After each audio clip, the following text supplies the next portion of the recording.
গ্রাম পরিদর্শনে বড়োয়ার বিধায়ক সুখেন কুমার বাগদি সেতু নির্মাণের উদ্যোগের আশ্বাস। মুর্শিদাবাদ জেলার ভরতপুর ব্লকের গড্ডা পঞ্চায়েতের একাধিক গ্রাম পরিদর্শন করলেন বড়োয়া বিধানসভার বিধায়ক সুখেন কুমার বাগদি। গ্রাম পরিদর্শনের সময় তিনি সরাসরি স্থানীয় বাসিন্দাদের সঙ্গে কথা বলেন, তাদের বিভিন্ন সমস্যা ও দীর্ঘদিনের দাবির কথা শোনেন। গড্ডা পঞ্চায়েতের গড্ডা, সিংহারি, শ্যামপুর, চাচুয়া, বালিচুনা, কাশীপুর ও সুখতানপুর সহ একাধিক এলাকা ঘুরে দেখেন বিধায়ক। সাধারণ মানুষের সঙ্গে কথা বলেন, এলাকার দৈনন্দিন সমস্যা এবং যোগাযোগ ব্যবস্থার বিভিন্ন সমস্যার বিষয়ে খোঁজ নেন তিনি। পরিদর্শনকালে স্থানীয় বাসিন্দারা কুয়ে নদীর উপরে একটি সেতু নির্মাণের দাবি জানান। তাদের দাবি, নদীর উপরে সেতু তৈরি হলে ভরতপুরের সঙ্গে যোগাযোগ অনেকটাই সহজ হয়ে যাবে। বর্তমানে ঘুরপথে যাতায়াত করতে হওয়ায় সাধারণ মানুষকে অতিরিক্ত সময় এবং পথ পাড়ি দিতে হয়। বিশেষ করে প্রতিদিন কাজের জন্য ভরতপুরে যাতায়াতকারী মানুষজনকে সমস্যায় পড়তে হয়। বিধায়ক সুখেন কুমার বাগদি তিনি জানান, গড্ডা পঞ্চায়েতের এই এলাকাগুলির ব্লক অফিস এবং থানা ভরতপুরে হলেও বিধানসভা কেন্দ্র বড়োয়া, তাই বড়োয়ার বিধায়ক হিসাবে এলাকার মানুষের সমস্যাগুলি সরজমিনে জানতে এবং তাদের পাশে দাঁড়াতে তিনি এই এলাকায় এসেছেন। কুয়ে নদীর ওপরে সেতু নির্মাণের দাবির প্রসঙ্গে বিধায়ক বলেন, সেতুটি তৈরি হলে এলাকার মানুষের ভরতপুরে যাতায়াত অনেক দ্রুত এবং সহজ হবে। বিষয়টি তিনি ঊর্ধ্বতন কর্তৃপক্ষের কাছে তুলে ধরবেন এবং সেতু নির্মাণের জন্য প্রয়োজনীয় উদ্যোগ নেওয়ার চেষ্টা করবেন বলেও আশ্বাস দেন।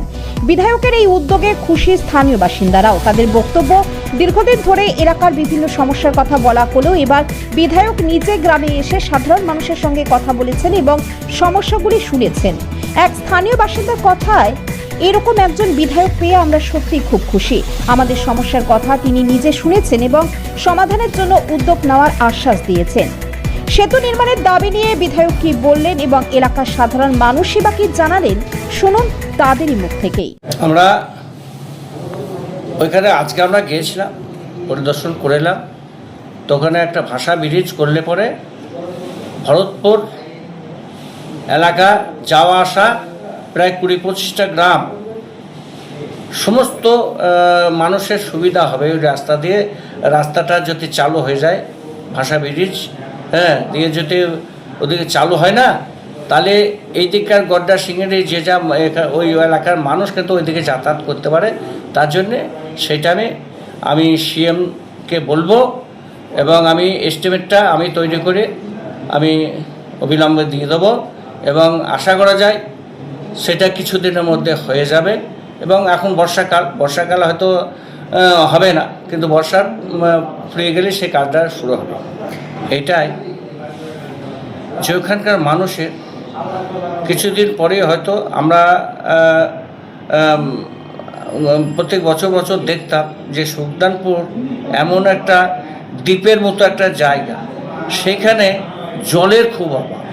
মানুষ কিন্তু ওইখানে জলেরই বেশি দাবি করছে, কারণ খাবার দাবার এবং জলটা যদি ঠিকমতো না থাকে না, তাহলে হয়তো কোনো এমনি বন্যার দেশ হয়তো জানি না, যদি বন্যা বেশি হয়ে যায়, নদীতে যদি বান এসে যায়, কুয়ে নদী বান এসে যায়, তাহলে কিন্তু একদম ডুবে যাবে, ওটা কেবল দ্বীপটুকু জেগে থাকবে।